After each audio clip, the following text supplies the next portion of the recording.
ಧಾರವಾಡದಾಗ ಮತ್ತೆ ಪ್ರತಿಭಟನೆ ಮಾಡಿದ್ದಾರೆ. ಧಾರವಾಡದಾಗ ಇರುವಂತ ಆಶಾ ಕಾರ್ಯಕರ್ತರೆಲ್ಲರೂ ಸೇರಿ ಬೃಹತ್ ಪ್ರತಿಭಟನೆ ಮಾಡಿದ್ದಾರೆ. ಇವತ್ತಲ್ಲಿ ಧಾರವಾಡದ ಪ್ರತಿಭಟನೆ ನಡೀತಾ ಇರೋದೇನು ಹೊಸದಲ್ಲ ಇದೆ. ಈ ಹಿಂದೆ ಯುವಕರೆಲ್ಲರೂ ಸೇರಿ ಸರ್ಕಾರದಲ್ಲಿ ಖಾಲಿ ಇರುವಂತಹ ಹುದ್ದೆಗಳನ್ನ ಭರ್ತಿ ಮಾಡಿಕೊಡ್ರಿಪ್ಪ ಅಂತ ಹೇಳಿ ಪ್ರತಿಭಟನೆ ಮಾಡಿದ್ರು. ಅದು ರಾಜ್ಯಾದ್ಯಂತ ದೊಡ್ಡ ಸುದ್ದಿ ಆಗಿತ್ತು. ನಿಮ್ಗೆ ಗೊತ್ತೈತಿ?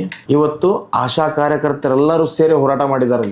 ಯುವಕರೆಲ್ಲ ಸೇರಿ ಅಲ್ಲಿ ಬಹಳಷ್ಟು ಸರಿ ಪ್ರತಿಭಟನೆ ಮಾಡಿದ್ರು. ಖಾಲಿ ಇರುವ ಹುದ್ದೆಗಳನ್ನ ಭರ್ತಿ ಮಾಡ್ಕೊಡ್ತೀವಿ ಅಂತ ಹೇಳಿ ರಾಜ್ಯ ಸರ್ಕಾರದವರು ಹೇಳ್ಕೊಂತಾನೆ ಇರ್ತಾರೆ. ಒಂದ್ ಕಡೆ ಖಾಲಿ ಹುದ್ದೆಗಳನ್ನ ಭರ್ತಿ ಮಾಡ್ಕೊಡ್ತೀವಿ ಅಂತ ಹೇಳುವಂತ ಈ ಸರ್ಕಾರ, ಇನ್ನೊಂದು ಕಡೆ ರಾಜ್ಯಾದ್ಯಂತ 7,000 ಆಶಾ ಕಾರ್ಯಕರ್ತರನ್ನ ಕೈ ಬಿಡಾಕತ್ತೈತಿ. ಅಲ್ಲಿ ಹುದ್ದೆನೂ ಕೊಡಂಗಿಲ್ಲ, ಇಲ್ಲಿ ಮತ್ತ ಇರುವಂತ ಹುದ್ದೆನೂ ಕೂಡ ಅವರಿಂದ ಕಸ್ಕೊಳ್ಳುವಂಥದ್ದು.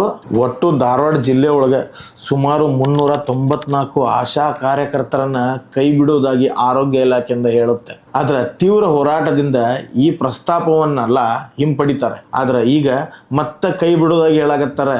ಜಿಲ್ಲಾಡಳಿತ ಹಾಗೂ ಜಿಲ್ಲಾ ಉಸ್ತುವಾರಿ ಸಚಿವರು ಮಧ್ಯ ಪ್ರವೇಶ ಮಾಡ್ತಾರೆ. ಈ ಸಮಸ್ಯೆಯನ್ನ ಬಗೆಹರಿಸಬೇಕಂತ ಹೇಳಿ ಸ್ಟ್ರೈಕ್ ಮಾಡಾಕತ್ತಾರ. ಈ ಹಿಂದೆ ಆಶಾ ಕಾರ್ಯಕರ್ತರೆಲ್ಲರೂ ಸೇರಿ ಬೆಂಗಳೂರೊಳಗೆ ಒಂದು ಫಿಕ್ಸ್ ಸ್ಯಾಲ್ರಿ ಕೊಡ್ರಿ ಅಂತ ಹೇಳಿ ಪ್ರತಿಭಟನೆ ಮಾಡ್ತಿದ್ರು.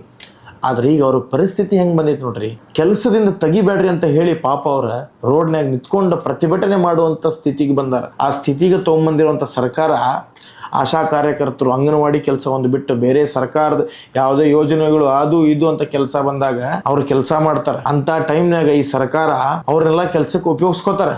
ಆದ್ರೆ ಈಗ ಅವ್ರನ್ನ ಕೆಲಸದಿಂದ ನನಗೆ ಒಂದು ಅರ್ಥ ಆಗ್ತಿಲ್ಲ. ಎಲ್ಲಾ ದೊಡ್ಡ ದೊಡ್ಡ ಸಿಟಿ ಒಳಗೆ ಬಹಳಷ್ಟು ನರ್ಸರಿಗಳು ಓಪನ್ ಆಗತ್ತಾವ. ಮಕ್ಕಳು ಎಲ್ಲರೂ ಅಂತ ನರ್ಸರಿಗಳಿಗೆ ಹೋಗಿ ದುಡ್ಡು ಕೊಟ್ಟು ಓದ್ಲಿ ಅಂತ ಹೇಳಿ ಈ ಸರ್ಕಾರಕ್ಕೆ ಅದರಿಂದ ಲಾಭ ಇದ್ರೂ ಇರ್ಬೋದಂತ ನನ್ನ ಅಭಿಪ್ರಾಯ ಇರ್ತೈತಿ. ಇಲ್ಲಾರ್ದ ಇಲ್ಲಿ ಏನು ನೋಡಿದಿಲ್ಲ.